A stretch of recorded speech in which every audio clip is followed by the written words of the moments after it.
সেবায়েতের হত্যাকাণ্ডের মাধ্যমে প্রেমে দেওয়া সেই রহমতের জীবনের কাঠামো, রহমতময় রাষ্ট্র কাঠামো, সব মানুষের কল্যাণ, অধিকার, স্বাধীনতা, বিশ্ব কাঠামোকে ধ্বংস করে মুসলিম মিল্লাত, ইসলাম এবং সমগ্র মানব মণ্ডলীকে মিথ্যা জুলুমের আদার গ্রাসে আবার ছেড়ে দেয়।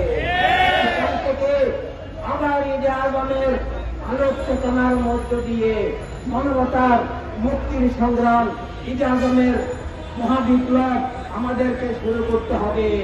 আমরা সেই বিপ্লব শুরু করব। আমরা সব মানুষ জীবনের সত্য উপলব্ধির মধ্য দিয়ে যে আমরা যে কোনো ধর্মের মত কথার মানুষ হই, আমরা বস্তুর ঊর্ধ্বে, বস্তুবাদের ঊর্ধ্বে জীবনের সত্যকে বিশ্বাস করতে হবে। সংস্কার নামে জীবনের সত্য আলোকিত জীবন অর্জন করতে হবে। সংস্কার রাসাদাত সাল্লাল্লাহু আলাইহি ওয়াসাল্লামের দেওয়া সব মানুষের অধিকার স্বাধীনতা স্বীকার করতে হবে।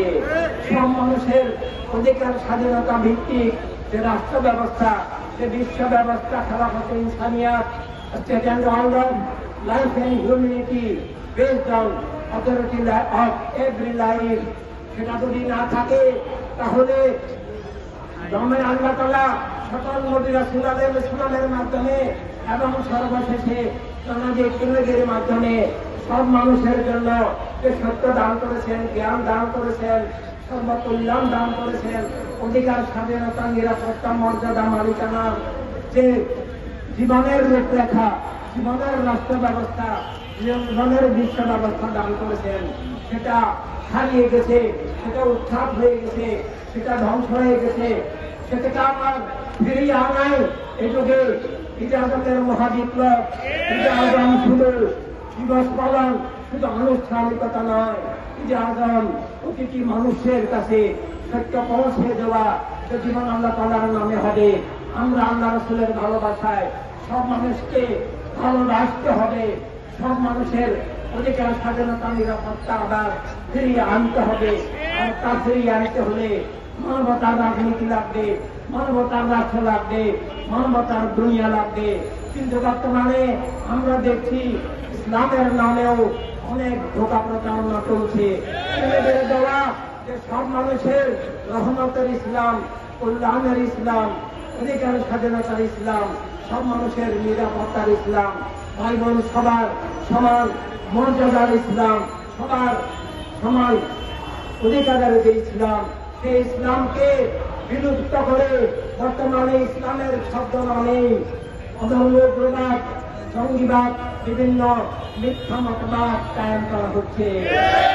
ইসলামের ছদ্মবেশে আবার আইয়ামে জাহিলিয়াত আসছে।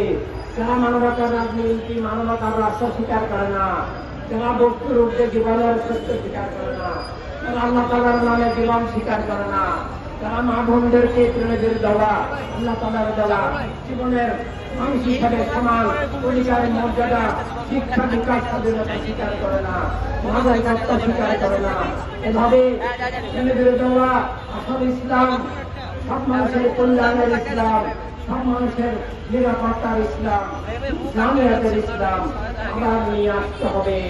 একই সাথে প্রেমের দেওয়া মানবতার রাজনীতি, মানবতার রাষ্ট্র, মানবতার দুনিয়া আনতে হবে। বর্তমানে ইসলামী রাষ্ট্রের নামে, ইসলামী রাজনীতির নামে, ইসলামের নামে রাজনৈতিক দল করে রাষ্ট্রকে কেবল ইসলামের নামে, কেবল মুসলমানের জন্য বলে ইসলামী রাজনীতির নামে, ইসলামী রাষ্ট্রের নামে বিভিন্ন দলের ঢোকানোর এবং প্রতারণার ষড়যন্ত্র চলছে। এটা ইসলামের রাজনীতি নয়, ইসলামের নামে রাষ্ট্র, ইসলামের রাজনীতি নয়। আল্লাহ তাআলা কোরআনের উপরে লাইকরা হাফিজ দিন বলে ক্ষমতার বলে ইসলামকে বা ইসলামের নামে কোনো কিছুকে চাপিয়ে দেওয়া নিষিদ্ধ করেছেন। ইসলাম সত্য, ইসলাম প্রেম ভালোবাসার মধ্য দিয়ে হৃদয়ের স্বাধীন উপলব্ধির মাধ্যমে বুঝতে হয়, বন্ধুকার নলের মুখে নয়, ক্ষমতার চাপের মধ্য দিয়ে নয়। এভাবে আল্লাহ তাআলা কোরআনুল কারীমে তার হাবিব রাহমাতুল লিল আলামিন সাল্লাল্লাহু আলাইহি ওয়াসাল্লামকে সবার জন্য রহমত ঘোষণা করে আরো ঘোষণা করেছেন